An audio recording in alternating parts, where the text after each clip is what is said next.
Tinokutendai vadikani maita zvenyu matijoina zuva ranhasi kuti tisangane pahurukuro yezvajesu.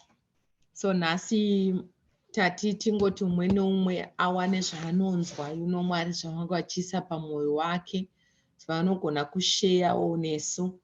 And I'm sure kuti Mwari kazhinji Mwari vane dzidzo rino vanogara vachitaura kuti vane sense of humor. Unogona kutoshamisika kuti ko zvinhu izvi ndo zvandambenge ndiri kutofunga nezvazvo munoziva during the week. Saka toda kungotenda Mwari neshoko ravachasheya kwatiri pazuva ranhasi, tichitangirwa naShuvai and then vachizoteera vanoteera vachizokurukura. So Shuvai, you can go. Mazvita henyu. Tinokwazve vadikani. Ini ndoda kungotaura pamusoro pemazita. Ndakangojekerwa this week ndikati regai ndimbotaura pamusoro pemazita atinopiwa even nevabereki kana kuti nevanhu vakatikomberedza. Topic yangu iri kutaura kuti mazita anogona kudestroya munhu nekuda kwokuti munhu zvaanenge achiudzwa pamusoro pezita rake kuti akaita sei. Like pana First Colossians chapter 4 verse 9 inotaura nezva Jabez.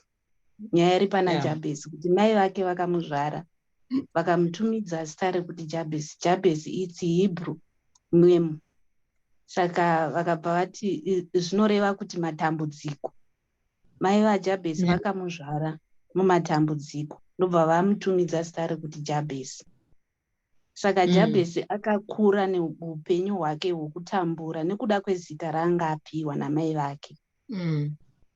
Saka pachapter 10 Jabez akarwadziwa neupenyu hwake nekuda kwokuti zvanga zita iri raitotonga muupenyu hwake. Saka ndopaakazoaona kuti ndosvikepi takadai. Ndopaakadana kuna Mwari. Chapter 10 inotaura kuti Jabez akadana kuna Mwari waIsraeri akati, haiwa dai machindiropafadza henyu. Nokuti anga arwadziwa.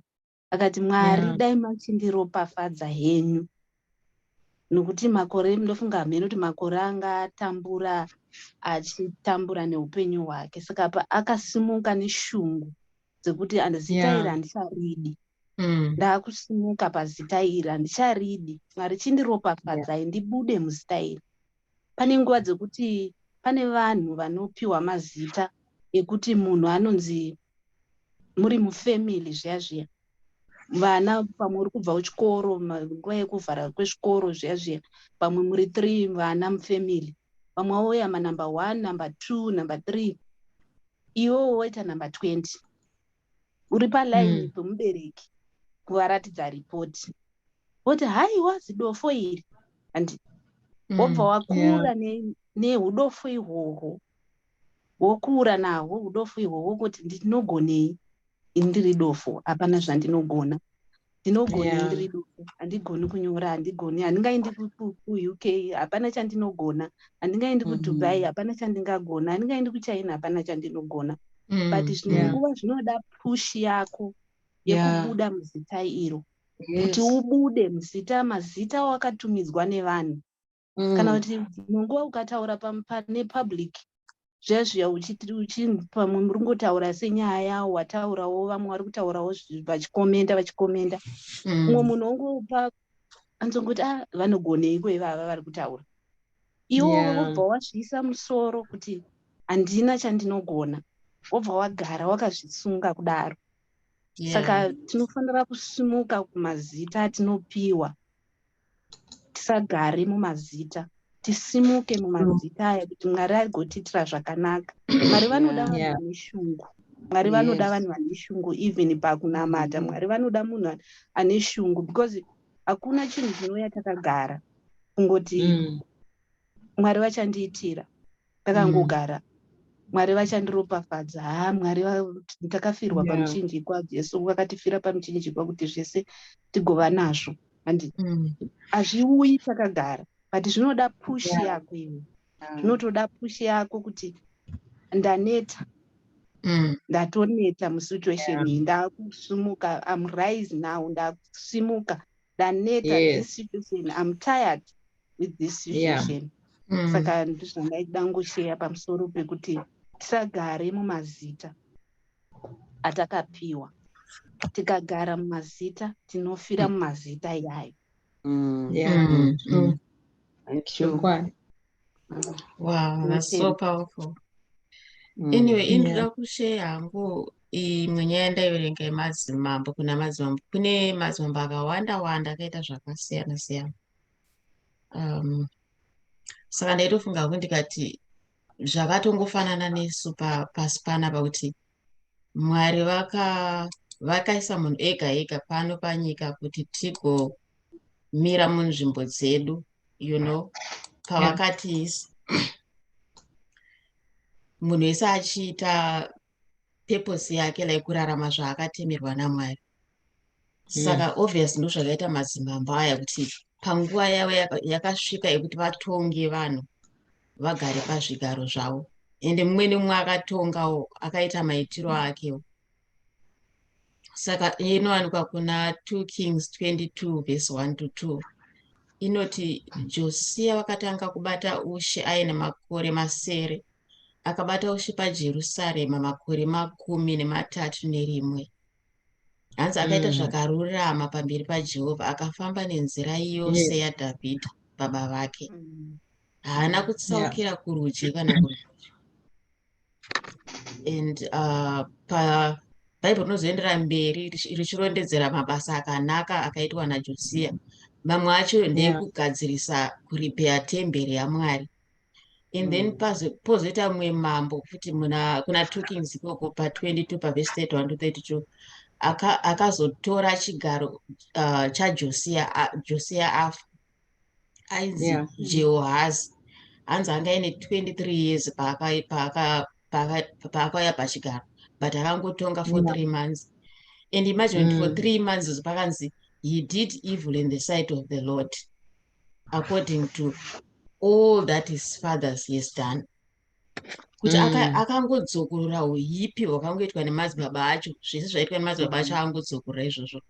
Hapana kana change akaitawo saJosia, kuti akafadza Mwari, akaedza kudzoreredza zvinhu pakare, kudzoreredza vanhu kuti vanamate Mwari. Saka ndichitongofananidza neupenyu hwedu isusu pano panyika, kuti munhu wese paunouya panyika ndichi une purpose yako yaunenge wainga panyika. And then pane time yekuti munhu anenge achifamba achitsvaga, achimirira kutsvaga kuti Mwari purpose yangu ndeipi. And then Mwari kana vakuisa papurpose ipapo, pamwe unogona kuiswa panzvimbo paye pekuti wotanga zvinhu zvotanga kufaya, kunyatsobudirira, zvichikufambira, pamwe uri mufundisi handiti chechi yako yotanga kuwanda, kuzara vanhu. Pamwe uri manager kana kuti uri ani kubasa, and then wopromotwa, wokwirira, mari ramba ichingowanda, because apa now you are functioning uri papurpose yako. Nyaya inozoya pakuti izvoni uri papurpose yako pacho, tiri kuramba tichifadza Mwari here, tiri kuramba tiri pana Mwari here, kuti mazuva ataitsvaga Mwari tisina, tichitsvaga Mwari futi tichitsvaga kuti Mwari purpose yangu ndeipi, Mwari purpose yangu ndeipi. Zvakafanana nemadzimambo iwaya, paakangosvika pachigaro chete, kunge anga akatomirira kuti ndikangopaenda chete, kuti kazhinji Mwari vakatisvisa pakubudirira muupenyu hwedu. Vamwe vanhu vanotorasika nekubudirira, but Mwari ndibaba vedu, vanoshuvira zvakanyanya kuti munhu wese abudirire, but ari mavari, achivanamata, achivatsvaga. But mistake inozoitika manje ndeyekuti tikabudirira munhu anenge akutotsvaga kuti ndirambe ndichiunza mbiri kwandiri, kuti vanhu vanofanira kuziva kuti ndinani kwenyu, like they must know who I am, like mari inenge ichiwanda. Saka mari iya inenge ichipushira munhu kuti it's not enough, people must know nezvangu. Saka anenge akurasa Mwari kuside manje, zvezvotanga kunge kudadira Mwari. Ndo zvakangoita madzimambo iwaya, kuti pana akafadza Mwari, pana asina kufadza Mwari.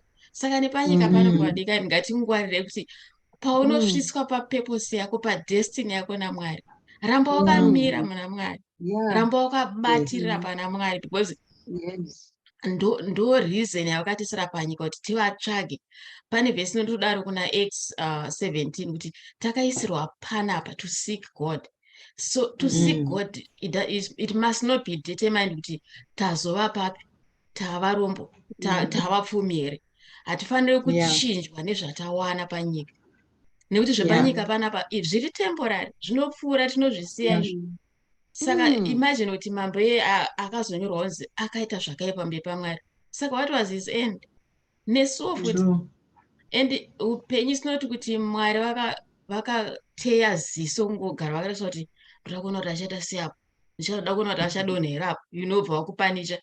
Mwoyo wako unotodokwaira kuti mwana uyu dai apo, dai sapo. Zvakafanana kushamba tsoro paive, kana watasawa mwanhu achitamba kuti da movie sapo naye. Mwari ndo zvavanenge vachitoita vari kudenga kuti dai sapo, dai afamba apo, dai azodai so, kuti vanoshuvira kuti tiite zvakanaka, tibudire mapurposes avakatipa pano panyika. Saka tisakanganwe vadikani kuti kadai tikasvika papi, our purpose is to glorify God, not to glorify ourselves, not to glorify kuti tazova papi, tazova zvikazo. God must always be glorified, no matter what position Mwari vanokusvitsa panyika. Mwari vanoita zvakanyanya. Mambo Jesu ndosaka vakauya kuzotifira kuti havadi kuti tiparare, especially nezvinhu zvepanyika, nezvinhu zvinopfuura zvepanyika. He loves us to be successful. Pane shoko rokuna Psalms, I forgot kuti vhesi vanoti hanzi, he delights in the prosperity of his servants. Kuti Mwari vanotodelight, and you know, like he just gets this joy kuti mwana wangu is so successful and blah blah blah. Pamwe vachitokurukura nengiruzi vachitoona azodai. But kuzosiya manje ikoko, I think kuti vanototambudzika kuti but I shouldn't have given here. Ndaifana kunge ndakaita sei kumwana uyu, tasamwene iye zvinokwaenda atorasika zvachose. Ngatirambei tiri panzvimbo vadikani, because upenyu hwedu semarekodherwo akaitwa Josiah uyu namambo hanzi Joakim whatever, ndakanganisa. Neupenyu hwedu uri kurekodwa every day, upenyu hwedu uri kurekodwa kunzi Dorina akadai so, akazotadzira Mwari gore rakati. Imagine. So we must just remain in our places pamberi paMwari. Ndo chete zvandinazvo zvanhasi. Amen. Zongotenda Mwari izvo zvakatadzoka kudai. Indangotaura shoko raMwari rinowanikwa kuna Daniel chapter 3 verse 16 to 17 ichingodzika kudaro. Mambo akangomuka zvikanzi ndakuda kuisa chimwari changu, chiimage changu, ichocho chichanamatwa. Saka panga paine vakomana 2, Shadrach, Meshach naAbednego. Ndobva zvanzi chikaridzwa mumhanzi, munhu wese ngaapfugame achinamata ichocho. Saka vakomana ava vaiziva pane zvavakanga vamboita kumashure. Vati izvoni isusu hatisuda kudya zvinodyiwa namambo, waini nenyama dzacho, hatidi izvozvo, tipei muriwo nemvura. Ndobva watowanikwa vari 10 times better. Saka apa zvendo pazvauyazve. Saka ndingamboudza mukristu kuti muedzi haungouyi 1. Unobva pane mumwe uchienda pane mumwe. Varume ava ndobva kwauya mambo angotaura izvozvo. Ngachinamatwe ichochiche. Varume vakati isusu hatinamati izvozvisi. Watinoziva ndimwari 1 anonamatwa, hatipfugamiri chimwe chimwari. Zvakaitwa nabambiki vaEsther. Hamani angofunga ozoti munhu manyemwe angouya so zvikanzi munhu wese kana ndichipfuura ngaandipfugame. Zvikanzi naModhekai ndinopfugamira Mwari wokwaIsraeri chete ndiwandinoziva, hakuna mumwe wandopfugamira. Wapuhwa hembe dzako waita sei, handipfugami. Zvikamushatira. Nyandiuya kutaura ndeyakomana vatatu ava. Zvikanzi ndobva acharidzwa chinhu chimwe chiri chadimbwa nemhanzi zvaridzwa. Ndobva vakomana vakamba vakamira zvavo. Ndotoona hangu kunge vaitonamata zvavo ipapo kuti tinokutendai Wamasimba Ose vari pamusoro pezuva. Vamona vakati, kwavasi kunamata, havasi kupfugama sei? Mambo vakamboti chii? ndobva mambo vaenda kunoudzwa zvikanzi kuna vakomana vamakatora hechichichi havasi kuda kudi kupfugama. Ndobva mambo aya zvikanzi maune here kana kuti maita nemistake. Ndobva vazotaura pa 1617 apa zvikanzi izvoni hatikupinduri mambo pashoko iri. Mwari vedu vakatihwira kana vakasatihwira hatifi takapfugamira chimambo chenyu ichi. Zvinoshatisa vanhu ava vaitaura kunge kutaura namunangarwa ezvinezvi. Wotomutaura kutaura izvozvo kutaura izvozvo. Anzi akanzwa hasha. Akanzi inde munoisa moto 7 times. Handizivi kuti une moto wacho hamene zvakaita seiko. Ndobva waendwa kunovesa. Ndotoona hangu vamwe vanhu vachienda pasaidi pavo kuti vakomana mukuziva zvamuri kuita imi kuti ukutonoveswa moto. Vakati nyangwe zvakadii hatipfugamiri izvozvo. Pandaona ndinofanira kuti mukristu kuti zvinhu zvikanaka zvikaipa zvikaita sei Mwari vakasadini handifi ndakanamatira handifi ndakapfugamira chimwe chinhu ndopfugamira Mwari wamasimba ose. Kuna munhu anongoti akangoshaya bedzi hembe so anotofunga kuti ndinotonoiwanira kuya kunowanikwa zvimwe zvazvo nyorenyore kuya kuya. Asi zvinodiwa handipfugamiri zvimwe zvinhu ndopfugamira Mwari wamasimba ose. Saka Mwari vandipa. Varume vavo vakati kuenda moto tazvinzwa chinzi 7 times but hatipfugamiri izvozvo. Mwari vakati kunamata kunoda ugandanga vako vasikana. Zvakaita zvehondo zvaitawa zvehondo zvazvekuti wanzi beka mwana tiende chauya vacheva kuti kufa kana kurarama. Ndosongo yavaimba iyo ndozvavaireva izvozvo. Beka mwana tiende chauya boys zangu waitaenda boys zangu chauya endei haindei moto imomo. Saka kunamata hakudi pore pore unototidzokera kumashure vamwe vachienda kumberi. Kunge unoda usikazii Mwari vacho itai zvaiitwa muhondo izvozvo zvaiitwa nevakomana ivava vakati isa hatina mati hendei munotisa moto zveshuwa ndobva vasungwa nemajasi avo nehembe dzavo nei zvese ndobva vakunonzi bvukukandwa. Chongonatsa ndokuti vakavakanda vacho ndo vakatsva. Zvavanga vangotora zviri kuti hatipfugamiri mumwe munhu Jesu vanga vatooma moto kudhara zvavo vangomira kuti boizi chiuyai moto watoita bhoo kuno uyai zvei vakandwa. Ndobva vatanga kuunda handiziva pavaifamba vanga vakuonekwa vafoma handi pavaifamba vachipesana vari 4 handizivi kuti vaishimanda I don't know asi ndongozvinzwa kuti hamene zvavaita mumoto imomo vachinamata Mwari vari mumoto. Mambo akati zvanzi takanda vanhu vangani takanda vanhu 3 ndikuona mumwe munhu wechi41 hapana akamudza vasikana inzwai hapana akamudza mambo kuti mwanakomana wekumusoro-soro zvinokatidzika zvega. Saka zvondokutaura zvekunamata zvinoda kugandanga ndozvazvinoda hazvidi pore pore hazvidi kuti ukangonzi zvakati handichadi kunge muzazongorore hakidi kugomwaka otoputana so hazvisizvo. Ndinoenda kumberi naJesu wandakatenda ndotoenda kumberi. Moto ndikandei ndotokuenda chete makuhwa taurai nyaya itai zvese asi ndoramba ndichienda kumberi kumashure handichadzokeri. Kumashure hakudzokeri. Azviite muzati muhondo vamwe vanhu vaigara 15 years asina mbona mai vake nababa vake kumba kwakusadzokeri kugozi aitotsvagwa kuti mwana kwandinga akaendepi kuhondo kwacho kukupisa asi aingoti ndopaaimba chauya kuti ngazviite. Saka mukristu zvinhu zvikambokusunga so imba tanga kutaura kunaka kwaMwari. Vadikani zvazvakaoma varume ava vakakandwa ndobva vazoona ndobva kwaonekwa kugona kwaMwari. Mambo vakachinja futi 2 minutes matochinja zvikanzi ndikaona munhu anonesana naMwari vakomana ava ndiye hakuna matwa manje zvimwe zvese achada kuzviona nemhaka yei zvanzako vakomana ava vashinga vamira vakati hazvina basa tinotomuenda chete kumoto. Iye zvinezvi mune umweni kungotaurwa pasina kunzi moto vadikani. Handiti zvokunzakweni zodokukaini vanda kupinda vapinde. Saka tokangoti Mwari vatishingise vatigonese tirambe tichienda kumberi tisatadzire kunamata Mwari wedu zvinhu zvidiki kudya chaiko munhu unotadzira Mwari kupfeka chaiko munhu ototadzira Mwari. Isu vamwe takabva takasunga dzimwe hembe dzomukati dzakaita kusungwa ushingoti saka ndinomira Mwari kusvika Mwari vaita. Saka todangoti ndozvandandinazvo manerano izvozvo zvongoti ngatisimbisanei naizvozvo. Zita raJesu. Amen. Amen. Tinotenda Mwari.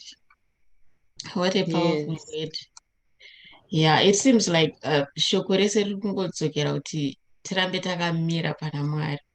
Kuti no matter what Yes. we face, kuti kungauye chii chingaitika, tirambe takamira takabatira pana Mwari wedu. Saka ndichanamata kuti tichivhara. Baba, ndinokutendai manheru ano. Ndokutendai nenguva ino yamatiwanisa. Nokutendai nevese vachanzwa shoko iri. Kuti vari kuzorapwa naro. Uye kuti kana paine anga ari discouraged, atova encouraged nokuda kweshoko renyu. Shoko renyu rinorapa, rinopa upenyu, rinodzoreredza. Ndokutendai nekuti muri kudzoreredza vanhu venyu. Mumwoyo yavo vanga vaputsika Mwari, mumwoyo yavo vakuita give up nekuda kwezvepasi pano zvinotambudza. Vari kudzorerwa pakare nekuda kweshoko renyu. Mazviita henyu manheru ano Baba. Tinonyengeterera vese vasati vakuzivai manheru ano, kuti varambe vachimutswa mwoyo yavo, kuti mwoyo yavo idokwairire kuuya kuna Jesu kuupenyu. Maita henyu nekutitendera zuva ranhasi, nemuzita ramambo Jesu. Amen. Amen. Maita basa vadikani, tinokuonai futi svondo rinotevera. Musakanganwe kusubscribe kuti musazodarekwa nezvimwe zvinotevera, nekusheya, nekulaika, click, musakangana. Amen. Bye. Bye. Bye.